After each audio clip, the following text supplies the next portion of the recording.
तो चलिए हम चर्चा को आगे बढ़ाएंगे। हमारे साथ खास मेहमान जुड़ गए हैं, आर तिवारी जी जो कि कांग्रेस नेता हैं और अमित गोयल जो कि बीजेपी नेता हैं। सर, आप दोनों का बहुत बहुत स्वागत है न्यूज 18 राजस्थान पर।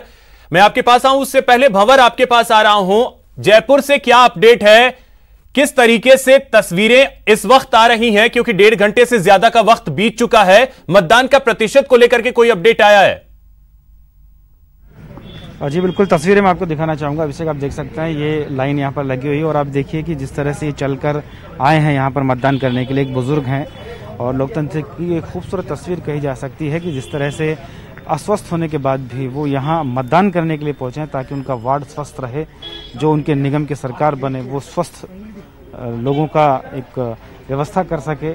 ये आप देख सकते हैं बुजुर्ग हैं यहाँ पर पहुँचे, इनसे हम बात कर सकते हैं।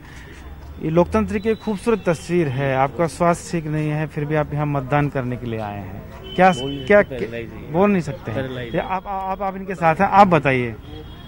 वोट तो करना चाहिए सबको, कैसा ही वोट हो, चाहे लोकतंत्र को चाहे नगर निगम को चुनाव, वोट तो देना चाहिए सबको। तो काफी मशक्कत के बाद आप इनको यहाँ लेकर आए, बहुत परेशानी हुई होगी। क्या कहना था इनका जब ये आ रहे थे? कहना ये था कि मैं वोट देना चाहता हूँ तो मैं लेके आया इनको। कितनी उम्र है अभी?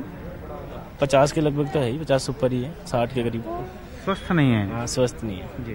तो आप देख सकते हैं अभिषेक, जिस तरह से ये इनको लेकर आए हैं, इनके परिजन हैं और चलने में इनको काफ़ी दिक्कत है, लेकिन बावजूद इसके यहाँ पर पहुँचे हैं। ये एक अच्छी तस्वीर आप देख पाए हैं और थोड़ी देर में आप देख पाएंगे यहाँ पर मंत्री प्रताप सिंह खाचरियावास भी पहुँचेंगे। 9:15 बजे का समय उनका रखा गया है। 9:15 बजे के करीब वो यहाँ पर पहुँचेंगे और मतदान करेंगे लोकतंत्र को मजबूत करने के लिए। एक और तस्वीर देखिए आप, ये में एक बुजुर्ग महिला जो है वो आ रही हैं मतदान करने के लिए। ये जा रही हैं बिल्कुल धीरे धीरे अपने कदम बढ़ाते हुए और मतदान केंद्र की तरफ आगे बढ़ रही हैं। ये तस्वीरें अभिषेक कहती हैं और एक संदेश भी देती हैं, एक पॉजिटिव संदेश देती हैं कि हमको जागरूक होना चाहिए, मतदान के लिए ज़्यादा से ज़्यादा जाना चाहिए, क्योंकि हम अपने नेता का चयन करेंगे, अपने विकास का चयन करेंगे। बिल्कुल भंवर, ये तस्वीरें ये कहती हैं कि जो लोग घर में बैठ करके ये सोचते हैं कि मेरे एक कि वोट न करने से क्या होगा, उनको संदेश देती हैं कि देखिए आपका वोट है और ये कितना महत्वपूर्ण है, आप इसके महत्व को समझें। अब मैं चर्चा को आगे बढ़ाऊंगा और आर तिवारी जी आपके पास मैं आ रहा हूं, आपसे समझना चाहूंगा। देखिए आपने इस चुनाव में एक तरीके से कहे तो नारा ही दिया है, कड़ी से कड़ी जोड़ने की। लग रहा है कि इस बार कड़ी से कड़ी जुड़ जाएगी। 2014 में जो कड़ी नहीं जुड़ पाई इस बार जुड़ जाएगी। अभिषेक भाई, सबसे पहले तो मैं आप सभी मतदाताओं को बधाई देना चाहता हूं कि चुनाव प्रचार के दौरान छह नगर निगम में शांतिपूर्वक प्रचार हुआ। उसके लिए सारे मतदाता, तमाम पार्टियों के साथी उसके लिए धन्यवाद के पात्र हैं। आज 6 नगर निगम के में से 3 नगर निगम में सरकार बनने की तैयारी चल रही है। ये शहरी सरकार का निर्माण होगा 3 नगर निगम में, कोटा उत्तर, जोधपुर उत्तर और जयपुर हेरिटेज में। राजस्थान में सरकार है जनप्रिय नेता, लोकप्रिय नेता हमारे जननायक अशोक गहलोत की, और सरकार के साथ में जब कड़ी से कड़ी जुड़ेगी तो राज्य सरकार उन सभी जगहों पर अपना पूरा ध्यान देगी जहां सरकार बनेगी कांग्रेस की। इसलिए हमने नारा दिया है कि राजस्थान में सरकार है अशोक गहलोत की, जिन्होंने अपने 2 साल के कार्यकाल में लोगों के लिए, जनता के लिए जितने काम किए, उन कामों को बढ़ाने के लिए शहरी जनता हमारी मदद करें और अपने निगम में हमारे कांग्रेस के लोगों को बहुमत से जिताएं ताकि मेयर हमारे बने। इसलिए हमने नारा दिया है, नीचे अगर हमारा पार्षद जीतेगा, नीचे अगर हमारा मेयर बनेगा तो सरकार के साथ में तालमेल चलेगी और वहाँ का विकास ज़्यादा गति से होगा। इसलिए हमारा विश्वास है कि आज जहाँ 3 नगर निगम में चुनाव हो रहे हैं, मतदाता शहर का है, वो जानता है कि सरकार के अलावा इनके पास में आर्थिक स्रोत नहीं है, निगमों के पास में इतनी आर्थिक व्यवस्था नहीं है, उनको सरकार की तरफ देखना पड़ता है। तो सरकार जिस पार्टी की होगी, अगर उन्हीं का मेयर बनेगा, उन्हीं का पार्षद बनेगा तो सरकार उनको आगे बढ़ाएगा, विकास के कामों को आगे बढ़ाएगी। इसलिए हमारा ये मानना है, यानी आपकी कड़ी अगर जुड़ गई, अब की बार कड़ी से कड़ी आपका ये नारा अगर सक्सेसफुल हो गया, कड़ी से कड़ी जुड़ गई, तो फिर तो बीजेपी के लिए चुनौतियां हो जाएंगी। अमित गोयल जी, अगर कड़ी से कड़ी जुड़ती है तो फिर आपके लिए बहुत मुश्किल हो जाएगी, क्योंकि मैंने लंबे आ रहा हूं आरआर जी, आ रहा हूं, एक बार फिर से आपके पास आता हूं। लेकिन अमित गोयल जी से एक चीज अब मैं ये समझ लूं कि अगर कड़ी से कड़ी जुड़ गई तो फिर बीजेपी के लिए बहुत मुश्किल हो जाएगी। अमित जी देखिए, कड़ी से कड़ी तो कांग्रेस की सरकार में भी नहीं जुड़ रही है। कांग्रेस की सरकार के सारे पहिए इधर उधर भाग रहे हैं। कभी उप मुख्यमंत्री भाग जाते थे, कभी प्रदेश अध्यक्ष भाग जाते थे, कभी विधायक भाग जाते थे, कभी सरकार होटल से चलती थी। तो कड़ी तो 2 साल से जनता देख रही है कौन सी कड़ी जुड़ रही है या सारे की सरकार के पहिए इधर उधर भाग रहे हैं। दूसरी बात आपको बता दूं मैं कि कांग्रेस सरकार बनने के बाद से लेके अब तक राजस्थान की सबसे बड़ी उपलब्धि क्या है पूरे देश में? पूरे देश में, भारत में राजस्थान अपराधों के मामलों में नंबर 1 पर चल रहा है, महिला अपराधों में नंबर 2 पे चल रहा है। ये अशोक गहलोत सरकार की उपलब्धि है। कोरोना काल की उपलब्धि बताऊं आपको, सबसे पहले हमारे यहाँ मास्क चोरी हो गए। उसके बाद आप ये देखिए, जब मोदी जी ने 20,000 टन राशन भेजा, उस राशन को सिर्फ विशेष अपने वोट बैंक के घर तक पहुंचाया गया। जनता परेशान हो रही है। मुख्यमंत्री जी को जब बीजेपी के विधायकों ने पुरजोर विरोध किया है, कहना पड़ा कि जो भी इस तरह का काम कर रहा है भगवान उनको माफ नहीं करेगा। ये कांग्रेस के विधायकों करते हैं। तीसरी बात क्या किया, जयपुर का सांप्रदायिक आधार पर दुर्विकरण का प्रयास किया गया। पहले जयपुर में डायरेक्ट मेयर होता था, इन्होंने कहा कि वे डायरेक्ट मेयर लड़ेंगे तो चुनाव हार जाएंगे, तो जयपुर के 150 वार्ड कर दो। 150 के बाद क्या हुआ, 150 में लगा, 150 में भी हार जाएंगे तो 250 वार्ड कर दो। कुल मिलाकर सांप्रदायिक आधार पर जयपुर का ध्रुवीकरण किया गया। इसके अलावा मैं कहना चाहूंगा, कांग्रेस की जो गांधीवादी टोपी है ना, वो गांधीवादी टोपी अब गोल टोपी में बदल गई है। पूरी तरह से कांग्रेस एक विशेष वोट बैंक पर निर्भर पार्टी है।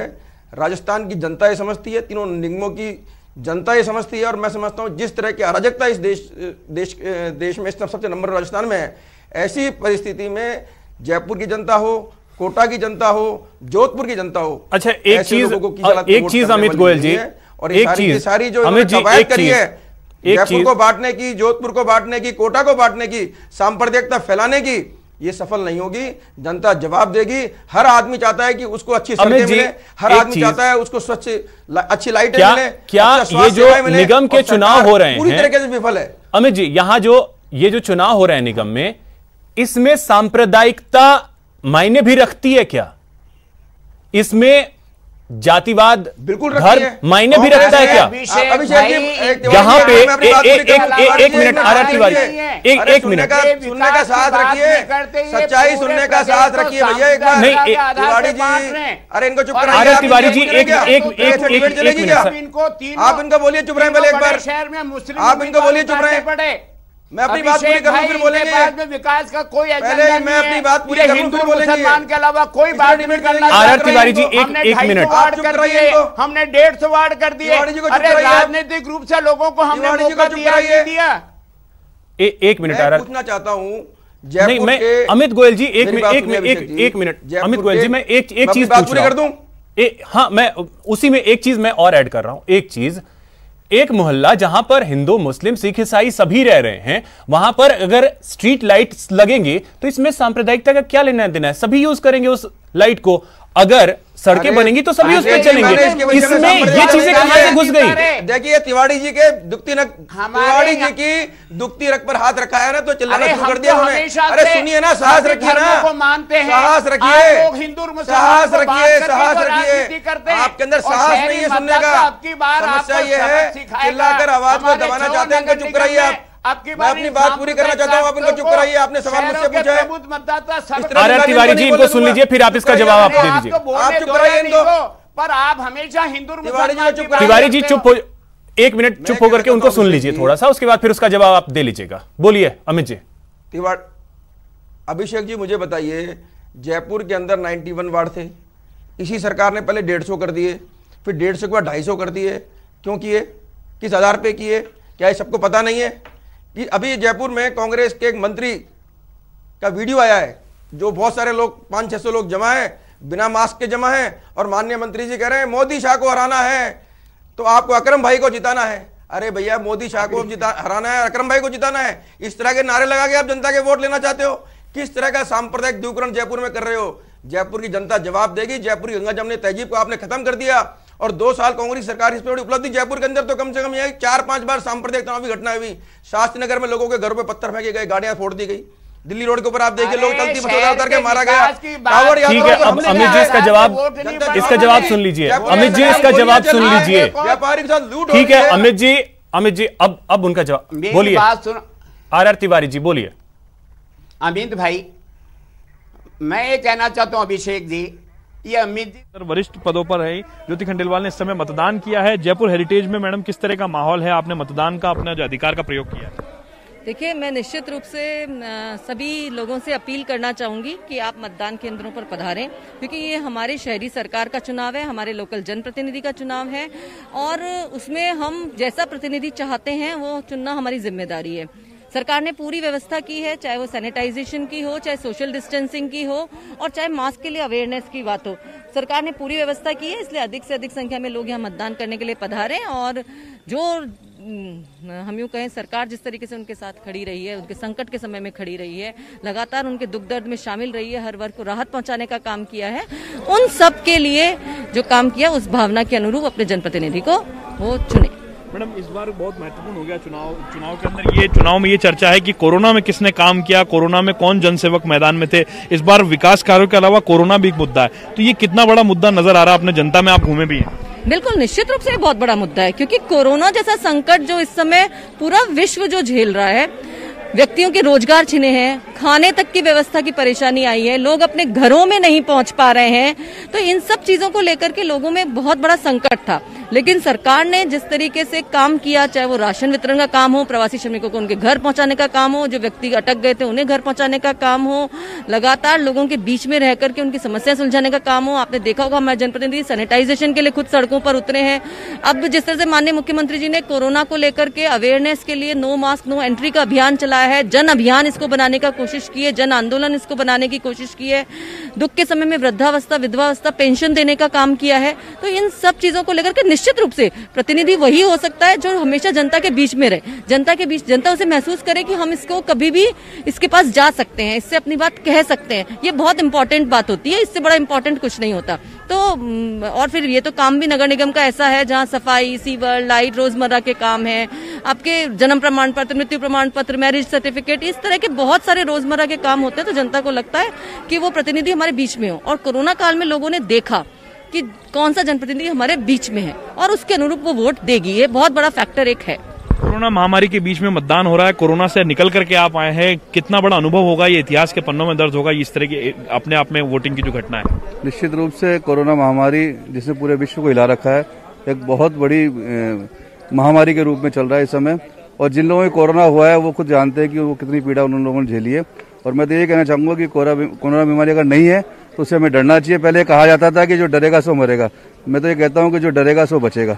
जिसके कोरोना बीमारी नहीं हुई उसे डरना चाहिए, उसे ये मानना चाहिए कि सामने वाला व्यक्ति कोरोना पॉजिटिव है, उसी तरह से डिस्टेंस रखना चाहिए, और जिनके हो गया उसे भी लड़ना चाहिए, लड़ करके इस बीमारी से निकलना चाहिए। देखिए, बिल्कुल आपने देखा जिस तरह का माहौल है, जनप्रतिनिधि हो या आम लोग हो, सभी में मतदान को लेकर के बेहद उत्साह है और मतदान करने के लिए लोग पहुंच रहे हैं। न्यूज़ 18 भी लगातार अपने दर्शकों से अपील कर रहा है, मास्क बात कर रहे थे ज्योति खंडेलवाल से जो वोटिंग करने के लिए पहुंची थी।